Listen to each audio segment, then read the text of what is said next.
तो जो question number 1541 है उसमें इवैल्यूएट करना है हमें इसको 5 factorial plus 6 factorial plus 7 factorial upon 5 factorial multiply by 7 square. तो 5 फैक्टोरियल सबसे पहले क्या होता है? 5 फैक्टोरियल आपको पता होना चाहिए। 5 फैक्टोरियल का मतलब है 5 factorial equals to 5 into 4 into 3 into 1। इसी तरह 6 फैक्टोरियल का मतलब है 6 into 5 into 4 into 3 into 1। 7 factorial का मतलब है 7 into 6 into 5 into 4 into 3 into 1। अब इसको अगर आप गौर से देखें ना तो हमें इवैल्यूएट जब करना होता है तो हम चीज़ों को सिंप्लीफाई करते हैं। तो अब ये इतना लंबा लंबा लिखने की तो कोई ज़रूरत नहीं है। हम क्या करेंगे, हमें दिख रहा है कि 6 फैक्टोरियल में जब हम देख रहे हैं कि 6 into 5 into 4 into 3 into 1। 7 factorial में हमें दिख रहा है पूरा 5 फैक्टोरियल। ये देखें 6 फैक्टोरियल में पूरा 5 फैक्टोरियल दिख रहा है और 7 फैक्टोरियल में पूरा 5 फैक्टोरियल दिख रहा है। अगर हमें ऐसा दिख रहा है तो हम क्या करेंगे कि 5 4 3 2 1 की जगह 5 फैक्टोरियल लिख देंगे। तो 6 फैक्टोरियल क्या बन गया? 6 इंटू 5 फैक्टोरियल। इसी तरह 7 फैक्टोरियल क्या बन गया? 7 इंटू 6 इंटू 5 फैक्टोरियल। यही जो वैल्यू है हम पुट कर देंगे यहाँ पे, यानी 6 फैक्टोरियल की हम जगह हमने क्या लिख दिया? ये उठा के, ये वाला उठा के लिख दिया यहाँ पे 6 इंटू 5 फैक्टोरियल। 7 फैक्टोरियल की जगह क्या लिख दिया? 7, ये 7 इंटू 6 इंटू 5 फैक्टोरियल यहाँ लिख दिया 7 इंटू 6 इंटू 5 फैक्टोरियल। अब इन तीनों टर्म्स में एक टर्म ये हो गई प्लस, एक टर्म ये हो गई प्लस, एक टर्म ये हो गई। इन तीनों में क्या कॉमन है? 5 फैक्टोरियल। इसमें 5 फैक्टोरियल मौजूद है, इसमें 5 फैक्टोरियल मौजूद है और इसमें 5 फैक्टोरियल मौजूद है। वो हमने कॉमन लेके बाहर लिख दिया और ये 5 फैक्टोरियल फिर नीचे वाले 5 फैक्टोरियल से कैंसिल हो गया। 5 फैक्टोरियल से 5 फैक्टोरियल कैंसिल और ये हमारा बचा 1 प्लस 6 प्लस 7 इंटू 6। अब ये तो पहले मल्टीप्लाई होगा क्योंकि ये आपस में मल्टीप्लाई हो रहे हैं। हाँ, ये ऐड हो सकता है 1 प्लस 6, ये ऐड करा हमने, लिख दिया 7 और 7 into 6 plus as it is 1 plus 6 7 plus as it is 7 into 6 42। ठीक है, ठीक है जी। फिर हमने क्या किया कि जो 7 था 7 प्लस 42 कर दिया, 7 प्लस 42 हो गया 49 और 7 स्क्वायर क्या था उसको हमने 49 कर दिया था। 49 से 49 कैंसिल, 1 फैक्टोरियल बचा, 1 फैक्टोरियल इज़ 1 और ऑप्शन सी जो 1 था वो राइट आंसर हो गया। ठीक है, 1 फैक्टोरियल 1 ही होता है क्योंकि 1 के बाद तो कोई नंबर नहीं आ रहा, आखिरी नंबर 1 है तो 1 फैक्टोरियल क्या होगा? 1 ही होगा। ठीक है, नेक्स्ट क्वेश्चन पे आते हैं, क्वेश्चन नंबर 42 जी। तो क्वेश्चन नंबर 42 में हमें इस एक्सप्रेशन को सिंप्लीफाई करने के लिए कहा गया है under root 225 inverse divide by root 100 inverse. ठीक है, तो इसमें सबसे पहले हम क्या करेंगे, जो डिवाइड साइन है, डिवाइड साइन का मतलब है अपॉन। ठीक है, तो रूट 25 अपॉन रूट 100 करके लिख दिया, रूट 100 इन्वर्स। उसके बाद रूट जो है वो दोनों पे मौजूद है, इस पे भी इस पे भी। इसका मतलब है कि रूट जो है वो दोनों पे अप्लाई हो सकता है, 25 पे भी और 100 पे। तो रूट हमने एक बार लिख दिया, एक बार ही दोनों पे हो गया ना। ठीक है, फिर इन्वर्स का मतलब होता है कि ये जो पावर है ये नेगेटिव है, नेगेटिव पावर को पॉजिटिव बनाने के लिए आप उसको सॉरी रेसिप्रोकल कर देते हैं। जब आप इसको रेसिप्रोकल करेंगे तो 25 न्यूमरेटर में था, ऊपर था, वो नीचे चला जाएगा डिनोमिनेटर में, और 100 जो कि डिनोमिनेटर में था वो ऊपर चला जाएगा न्यूमरेटर में। ठीक है, ये करने के बाद हम कर सकते हैं कैंसिलेशन। 25 का टेबल बहुत आसान है, 25 अंदर 25, 25 4 100, हमने कैंसिलेशन कर दी। रूट के अंदर से 4 बच गया, 4 अपॉन 1 का मतलब है कि 4 ही है। रूट 4 होता है 2, तो 2 जो है वो ऑप्शन ए है, option A is the right answer. Next question पे चलते हैं, क्वेश्चन नंबर 43। ओके, तो जी क्वेश्चन नंबर 43 में हमें एक एक्सप्रेशन की वैल्यू फाइंड आउट करनी है विच इज़ 5 माइनस 4x। अब 5 माइनस 4x ये वाले की, अब 5 माइनस 4x में, अच्छा ये क्वेश्चन जो है ना आप वीडियो पॉज करके पढ़ लें पहले अच्छी तरह सारे, और फिर आप सोल्यूशन समझ लें। 5 माइनस 4x में x की वैल्यू हमें पता नहीं है, तो हम क्या करेंगे, हमें जो इक्वेशन गिवन है 7x प्लस 3 इक्वल्स टू 24, इसको यूज़ करते हुए x की वैल्यू फाइंड आउट करेंगे।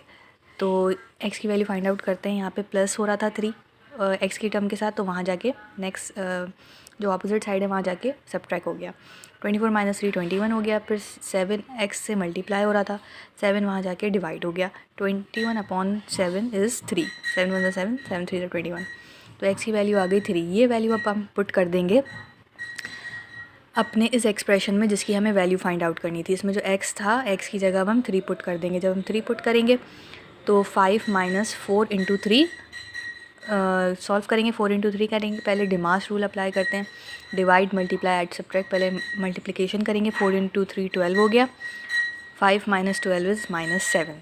ठीक, अब आ जाते हैं नेक्स्ट क्वेश्चन पे, क्वेश्चन नंबर 44। अच्छा जी, क्वेश्चन नंबर 44 में हमसे पूछा है कि एक फंक्शन गिवन है F of X equal to 1/x+2। इसकी डोमेन बताइए। तो डोमेन वो वैल्यू होती है जिस पर ये फंक्शन अनडिफाइंड हो जाएगा, उसके अलावा तमाम वैल्यूज़ इसकी डोमेन है। तो अगर इस फंक्शन को हम गौर से देखें तो ये है 1/x+2।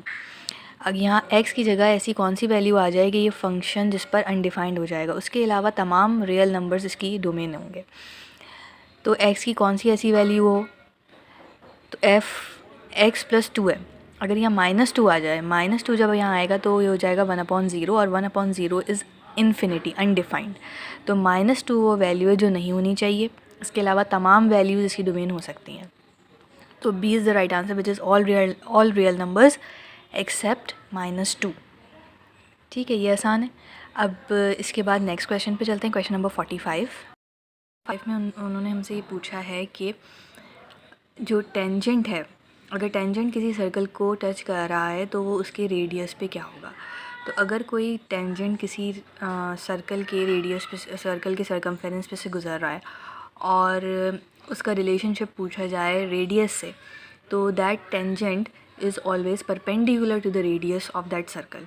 ये तो कॉन्सेप्चुअल बात है जो याद ही की जा सकती है।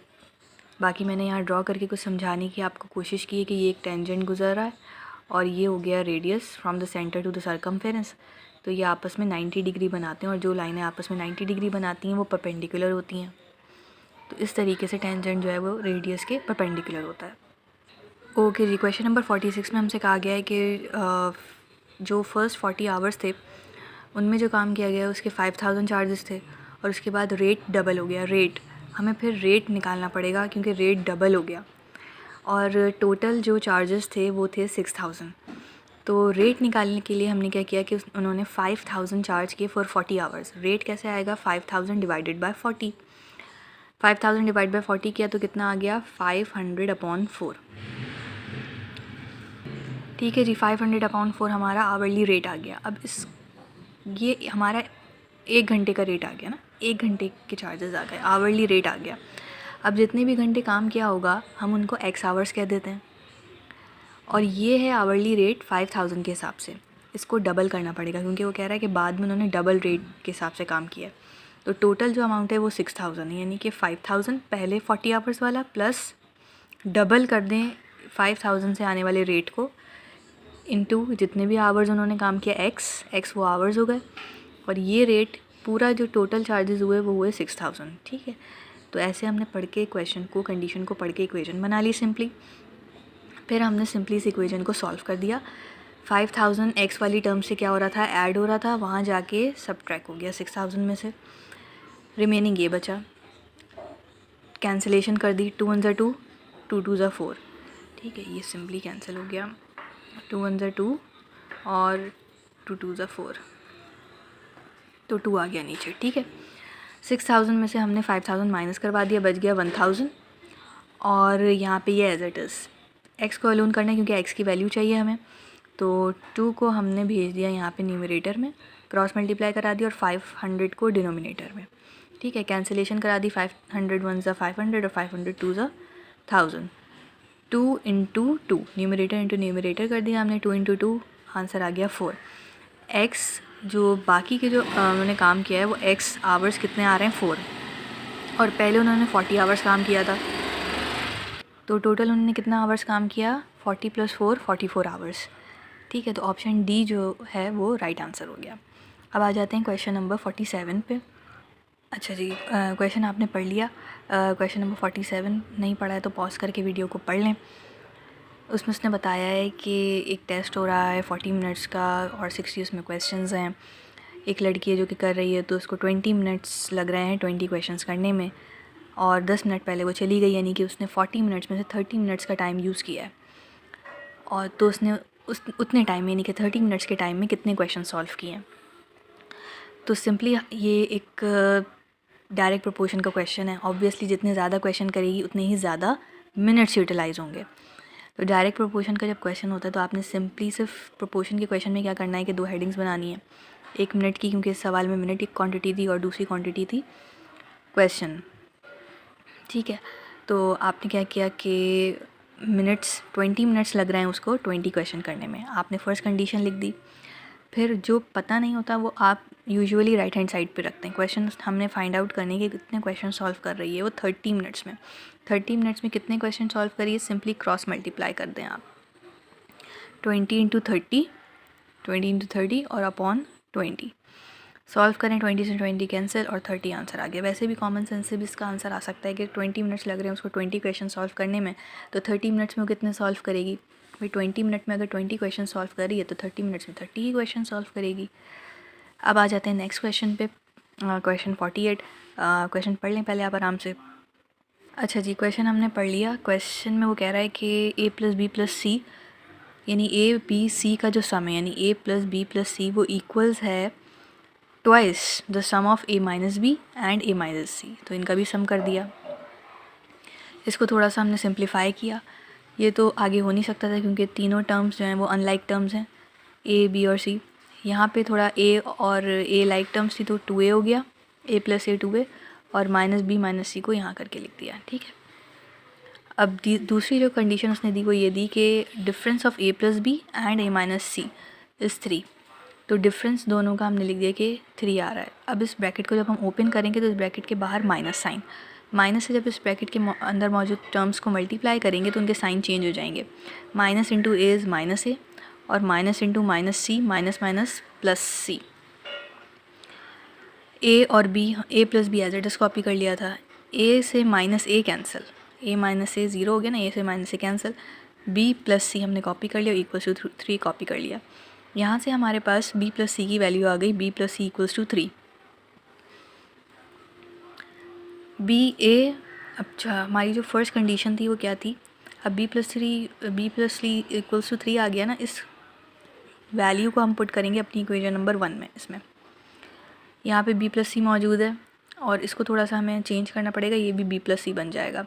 कैसे, a प्लस बी प्लस सी को तो मैंने एज इट इज़ कॉपी कर लिया, इसमें थोड़ी सी चेंजेस करी, 2 एज इट इज़, ये रहा bracket 2a as it is, या इन दोनों में से माइनस साइन कॉमन ले लिया। माइनस साइन जब कॉमन ले लिया तो अंदर क्या बचा, b का साइन चेंज हो गया, पॉजिटिव b हो गया, c का भी साइन चेंज हो गया, पॉजिटिव c हो गया। ठीक है। अब b प्लस सी यहाँ मौजूद है, b प्लस सी यहाँ मौजूद है। इन b प्लस सी की जगह मैं क्या लिख दूँगी, ये 3, b plus C equals to 3 था, b प्लस सी की जगह आ गया 3, ये हो गया a as it is plus as it is b plus C की जगह 3, 2 as it is, 2a as it is minus as it is b plus C की जगह 3। अब सिंपली ये 2 जो है इस ब्रैकेट से मल्टीप्लाई हो रहा है, मल्टीप्लाई करा देंगे, 2 into 2a 4a, 2 into minus 3 minus 6, 2 3 ज़ा 6, minus sign as it is. अब क्या करेंगे, ये लाइक टर्म्स को एक जगह कर देंगे। लाइक टर्म्स को जब एक जगह करेंगे तो क्या हो जाएगा, हाँ, लाइक टर्म्स को जब हम एक जगह करेंगे तो जो माइनस 6 था वो उधर जाके प्लस 6 हो गया और 4a के पास आ गया ये a माइनस a हो गया। ठीक है जी, 4a के पास ये माइनस a हो गया। माइनस 4a माइनस a कितना हो गया, 3a, और 3 प्लस 6 कितना हो गया, 9। तो 9, इसके बाद क्या होगा, 3 क्या हो रहा है, a से मल्टीप्लाई, 3 वहाँ जाके डिवाइड होगा, यह हो जाएगा 9/3, a की वैल्यू आ गई 3। ठीक है, तो 3 विच is option D is the right answer. अब हम आ जाते हैं क्वेश्चन नंबर 49 पे। चलिए 49 पढ़ लें। बहुत ही आसान क्वेश्चन है। उसमें उसने कहा है कि एक क्लास है जिसमें 27 स्टूडेंट्स हैं और गर्ल्स जो हैं वो 7 मोर हैं बॉयज़ से। तो बॉयज़ का मतलब है कम है, जो कम है उन्हीं को सपोज़ कर लिया करें, आसानी हो जाती है। बॉयज़ कम है तो बॉयज़ को हमने x सपोज़ कर लिया। Girls are 7 more than boys, यानी अगर बॉयज़ x हैं तो गर्ल्स क्या हो गई, x प्लस 7 हो गई, और टोटल बच्चे हैं 27, यानी x plus 7 equals to 27। x ये बॉयज़ आ गए, x प्लस 7 गर्ल्स आ गई, equals to 27। x plus 7 equals to 27। x में ऐड हो रहा है तो x प्लस x कितना हो गया, 2x plus 7 as it is, 27 as it is, 2x यहीं रहेगा, प्लस 7 वहाँ जाके माइनस हो जाएगा, 27 माइनस 7 20 हो गया, 2x एज इट इज़ आ रहा है। फिर x को अलोन करेंगे क्योंकि x की वैल्यू निकालनी है, तो 2 जो यहाँ मल्टीप्लाई हो रहा था x से वहाँ जाके डिवाइड हो गया, 20 डिवाइड बाई 2 इज़ 10। तो बॉयज़ जो कि हमने x सपोज़ किए थे वो कितने आ गए, बॉयज़ आ गए 10। गर्ल्स हमने सपोज़ की थी x प्लस 7, यानी कि 10 प्लस 7 हो गया, और गर्ल्स आ गई 17। Option B is the right answer. ठीक है, देख सकते हैं आप। ओके जी, अब हम आ जाते हैं क्वेश्चन नंबर 50 पे। क्वेश्चन नंबर 50 में ओके, तो पहले आप आराम से क्वेश्चन पढ़ लें। क्वेश्चन पढ़ने के बाद वीडियो पॉज करके क्वेश्चन पढ़ लें। अच्छा जी, तो क्वेश्चन पढ़ लिया आप लोगों ने। क्वेश्चन पढ़ के आपको पता चल गया होगा कि मदिया की एज क्या है, n, और दूसरी जो लड़की है उसकी एज है, मदिया से वो 6 साल छोटी है, यानी कि जो मदिया की एज है उसमें से आप 6 माइनस कर दें तो उसकी एज आ जाएगी। और फिर जो जावेद जो है वो समीन से 2 साल बड़ा है। नहीं, समीन जो है वो जावेद से 2 साल बड़ी है। इसका मतलब है जावेद छोटा है 2 साल, तो इसकी जो एज है उसमें से -2 कर दें तो जावेद की एज आ जाएगी। ठीक है, तो जावेद जो था वो छोटा है ना 2 साल समीन से, तो समीन की एज में आपने 2 माइनस कर दिया तो जावेद की एज आ गई। -2 करवा दिए, जावेद की एज हो गई। अगर इसमें थोड़ा सा प्रॉब्लम हो रहा है तो इसमें होती है लोगों को प्रॉब्लम, आप क्या करें कि इसको आप थोड़ा सा वीडियो को बैक करके दोबारा से सुनें तो आपको समझ आ जाएगी। ठीक है, फिर उसने कहा कि इन तीनों की एजेस को सम आपने ड्राइव करना है। इन तीनों की एजेस के सम के लिए आप तीनों की एजेस को ऐड कर दें, यानी कि n + n - 6। देखिए मैं इसी तरह लिख रही हूँ, n + n - 6 + n - 6 - 2। n + n - 6 ये मदिया की एज हो गई, ये समीन की हो गई, ये जावेद की एज हो गई। ठीक है जी, इन सबको ऐड कर दिया आपने। इनमें जो लाइक टर्म्स है n, n और n वो ऐड करा दी। n + n + n = 3n, और जो नंबर्स हैं कॉन्स्टेंट्स हैं लाइक टर्म्स उनको भी आप देख लें। -6 - 6 - 2, तीनों की साइन सेम है तो जब साइन सेम होती है तो ऐड करवा देते हैं। ये हो गया -6 - 6 - 12 और -2 - 14, तो ये आ गया 3n - 14। ऑप्शन डी इस तरीके से राइट आंसर लग रहा है। अब आ जाते हैं क्वेश्चन नंबर 51 पे। अच्छा, क्वेश्चन नंबर 51 भी जो एक प्रोपोर्शन का क्वेश्चन है, जैसे इससे पहले हमने क्वेश्चन और मिनट्स वाला क्वेश्चन किया था वैसा ही। क्वेश्चन नंबर 51 में उसने ये कहा है कि आप पॉज करके पढ़ना चाहें, डिटेल थोड़ा टाइम देके तो पढ़ लें, समझ लें। और यहाँ पे मैं भी समझा रही हूँ कि 1 आवर 24 मिनट्स लग रहे हैं वर्कर्स को, 15 वर्कर्स को ये काम करने में। तो अगर 60 मिनट्स में करना है ये काम तो कितने वर्कर्स चाहिए होंगे?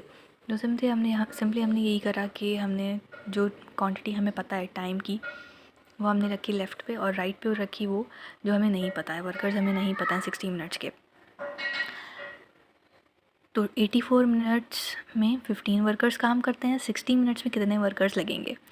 अच्छा, ये इन्वर्स प्रोपोर्शन का सवाल है, मैंने यहाँ लिख भी दिया। इन्वर्स का, ये डायरेक्ट का नहीं है। डायरेक्ट का होता है तो हम क्रॉस में मल्टीप्लाई कर देते हैं और ये डिनोमिनेटर में आ जाता है, लेकिन ये इन्वर्स प्रोपोर्शन का क्वेश्चन है तो इसमें मल्टीप्लिकेशन ऐसे होती है आमने सामने।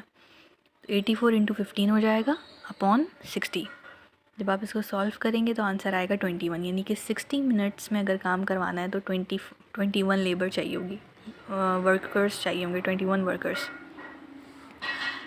15 + वॉट 21 होगा, यानी कि कितने 15 तो पहले से मौजूद हैं और कितने वर्कर्स उसने कहा चाहिए होंगे ये काम 60 मिनट्स में हो जाए। तो भाई 21 टोटल वर्कर्स हैं, 15 पहले से मौजूद हैं, ऑब्वियसली 6 अगर वो और बुला ले, 6 वर्कर्स और आ जाएं तो काम 60 मिनट्स में हो जाएगा। तो 6 is the right answer, option A, which is option A, तो वो राइट आंसर होगा। नेक्स्ट आ जाते हैं क्वेश्चन नंबर 52 पे। क्वेश्चन पढ़ लें आप लोग एक दफ़ा आराम से। अच्छा जी, क्वेश्चन नंबर 52 भी डायरेक्ट प्रोपोर्शन का क्वेश्चन है। इससे पहले वाला इन्वर्स प्रोपोर्शन का था, मैंने बताया था। डायरेक्ट प्रोपोर्शन का जो क्वेश्चन होता है उसमें क्रॉस में मल्टीप्लिकेशन कर देते हैं। उसने कहा है कि पोल है, उसकी लेंथ है 40 मीटर और उसका शेडो बन रहा है 30 मीटर का। तो अगर पोल की लेंथ 200 मीटर हो तो फिर शेडो कितनी लेंथ का बनेगा? तो जो लेंथ हमें पता है ओरिजिनल की लेंथ, वो मैंने यूज़ किया है ओरिजिनल के लिए। ये जो ओ यूज़ किया ओरिजिनल है, ये है शेडो। तो ओरिजिनल की जो लेंथ है वो है 40 मीटर, तो 30 मीटर उसका शेडो है। अगर ओरिजिनल की लेंथ 200 मीटर है तो शेडो क्या होगा? तो पहले 30 × 200 क्रॉस में मल्टीप्लाई किया हमने, 30 × 200 और डिवाइड करवा दिया 40 से। तो जो कैलकुलेट करके हमारा आंसर आएगा वो है हमारी length of the shadow of the pole whose height is 200 metre. ठीक है, अब नेक्स्ट क्वेश्चन पे चलते हैं, क्वेश्चन 53 पे। अच्छा जी, क्वेश्चन नंबर 53 में उसने कहा है कि रेशो बताना है आपने डायमीटर और सरकमफेरेंस का सर्कल की। तो डायमीटर का जो फॉर्मूला होता है, डायमीटर की वैल्यू होती है 2r, ठीक है जी, और सरकमफेरेंस की जो वैल्यू होती है वो होती है 2πr, और एरिया की भी मैंने यहाँ पे वैल्यू लिख दी है which is pi R square, area equals to pi R square. ठीक है, अब हमने रेशो चाहिए हमें, तो हमने क्या करा कि डायमीटर अपॉन सरकमफेरेंस कर दिया। डी का रेशो चाहिए ना सी से, तो डायमीटर अपॉन सरकमफेरेंस, यानी 2r upon 2 pi are. 2r इसकी वैल्यू थी और 2 पाई आर सी की वैल्यू थी। फिर आगे हमने सिंप्लीफाई किया, जस्ट 2 से 2 कैंसिल और r से r कैंसिल हो गया, क्या बचा 1 अपॉन पाई, 1 अपॉन पाई आ गया। 1 अपॉन पाई को हम ऐसे लिख सकते हैं 1 रेशो पाई, 1:2 पाई। तो ऑप्शन ए से ये मैच हो रहा है, option A is the right answer. ठीक है जी, नेक्स्ट आ जाते हैं क्वेश्चन नंबर 54 पे। ओके जी, क्वेश्चन नंबर 54 पे हमें एक इक्वेशन गिवन थी और एक एक्सप्रेशन हमें गिवन था 2x - 14 और इसकी हमें वैल्यू पूछी थी। ऐसा एक क्वेश्चन पहले भी आया था, तो कॉन्सेप्ट्स अगर आप सीख लें तो आप फिर एक ही तरीके के बहुत सारे क्वेश्चंस कर सकते हैं। इस इक्वेशन को यूज़ करते हुए हम x की वैल्यू फाइंड आउट करेंगे या फिर 2x की। 2x - 4 की हमसे वैल्यू पूछी है ना, तो हमें 2x की वैल्यू पता चल जाए तो बहुत अच्छी बात है, हम इसमें पुट कर देंगे। तो let's solve this equation. 7x + 4 = -19 + 5x। 5x को हम उस साइड पे भेजेंगे ताकि लाइक टर्म्स एक जगह हो जाएं, x वाली टर्म्स। 7x - 5x हो गया और +4 को यहाँ भेजेंगे तो -4। 7x - 5x 2x हो गया और -19 - 4 हो गया -23। फिर सिंपली हमने जस्ट देखा कि 2x = -23 आ रहा है। फिर जो हमारा एक्सप्रेशन था जिसकी हमें वैल्यू फाइंड आउट करनी है, उसमें 2x मौजूद था, तो 2x की जगह हमने क्या पुट कर दिया -23। -23 - 14 is -37 which is option D.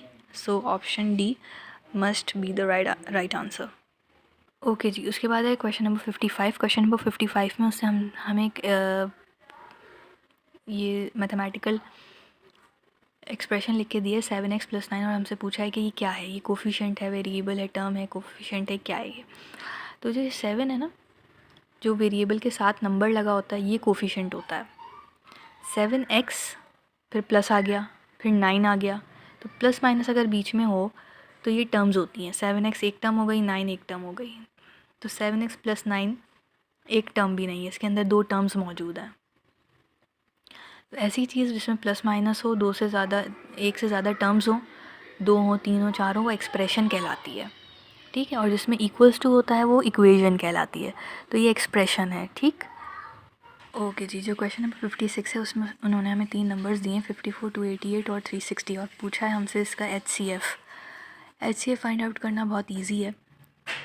ठीक है जी, तो HCF फाइंड आउट करने के लिए सॉरी, हम क्या करेंगे, 54 लिखा, 288 लिखा और 360 लिखा, और ऐसा नंबर ढूंढेंगे जिससे ये तीनों नंबर्स सिंप्लीफाई हो रहे हों, यानी उसके टेबल में आते हों। तो मैंने 6 लिया है पहले, 6 9 से 54, फिर 6 4 ज़ा 24 और 4 कैरी हो गया यहाँ पे 8 के पास, 48 बन गया, 6 8 ज़ा 48, कॉमा, फिर 360 को 6 से करा तो 6 6 ज़ा 36 और 6 0 ज़ा 0, तो ये भी सिंप्लीफाई हो गया। उसके बाद मैंने 3 के टेबल से किया, 3 3 ज़ा 9, क्योंकि 2 9 था, 2 का टेबल तो आ नहीं सकता था, यहाँ पे 3 का यूज़ करना पड़ा। 3 3 ज़ा 9, 3 16 3 1 ज़ा 3, 1 यहाँ कैरी आ गया 8 के पास, ये 18 बन गया, 3 6 ज़ा 18, और फिर 3 से 60 भी चला गया, 3 2 ज़ा 6 और 3 0 ज़ा 0। अब ये जो 3 नंबर था लास्ट में आए हैं 3 16 और 20, ये किसी एक टेबल से नहीं जा रहे, यहाँ पे HCF स्टॉप। और जो हमारे फैक्टर्स आए 6 और 3, इनको आप मल्टीप्लाई कर देंगे तो आपके पास HCF यानी हाईएस्ट कॉमन फैक्टर आ जाएगा। 6 और 3 को मल्टीप्लाई किया, 6 3 18, 18 is highest common factor, so option A must be the right answer. Okay जी, now is the turn for question number 57। Question number 57 में हमें 2 इक्वेशंस गिवन थी, 3x + 4 3x + y = 10 और x - 4y = -1, और इन 2 इक्वेशन को use करके हमें y की वैल्यू फाइंड आउट करनी है। क्वेश्चन पढ़ लें आप लोग और से। अच्छा जी, 7 में हमें 2 इक्वेशन गिवन है और हमें y की वैल्यू ड्राइव करनी है। एक इक्वेशन है 3x + y = 10 और दूसरी इक्वेशन है x - 4y = -1। किसी भी इन दो में से किसी भी एक से आप एक वेरिएबल की वैल्यू ड्राइव करें और उसको दूसरे में पुट कर दें। मुझे इक्वेशन 2 से ही काम करना आसान लगा। अगर आप 1 से करना चाह रहे हैं कि y की वैल्यू ड्राइव करें, 3x को वहाँ भेज के तो आप वैसे कर लें। तो मैंने यहाँ से x माइनस 4y से वैल्यू ड्राइव करी। x minus 4y equals to -1 था, तो -1 तो वैसे ही रहा यहाँ पे। -4y को वहाँ भेज दिया तो ये +4y हो गया। x की वैल्यू आ गई -1 + 4y। इस वैल्यू को चूँकि इस इक्वेशन से आई है, हमने इस वैल्यू में पुट कर देना है। 3x था ना, x की वैल्यू आ गई -1 + 4y, तो x की जगह हमने क्या पुट कर दिया, -1 + 4y। -1 + 4y पुट कर दिया और +y एज इट इज़ और equals to 10 as it is. 3 इस ब्रैकेट से मल्टीप्लाई हो रहा है तो आपने मल्टीप्लाई करा दिया। 3 × -1 -3, 3 × +4y, 3 4 = 12, y as it is 12y और +y और equals to 10 as it is. Like terms को ऐड करा देंगे। 12y + y हो गया कितना, हाँ जी, ये हो गया 13y और -3 को हमने वहाँ भेज दिया तो +3 हो गया। 10 + 3 13 हो गया। 13y = 13, 13 हो रहा है y से मल्टीप्लाई, वहाँ जाके डिवाइड हो जाएगा। 13 × 1 = 13, 13 × 1 = 13, 1/1 इज़ 1, y की वैल्यू आ गई 1। सो option A which is 1 is the right answer. Next question है 58। ओके जी, नेक्स्ट क्वेश्चन है 58। क्वेश्चन नंबर 58 में हमें वैल्यूज़ गिवन है 0.27, 1/4, 3 2/11 और 11%, और हमसे पूछा है कि इनमें से लीस्ट कौन है। तो इनमें से लीस्ट पता करने के लिए आपका पहले इसकी एक ट्रिक यही होती है कि आप इसको फ्रैक्शन में कन्वर्ट कर लें। फ्रैक्शन में अगर मैं 0.27 को कन्वर्ट करूँ तो किस फ्रैक्शन में कन्वर्ट करूँ, यानी अपॉन वॉट में।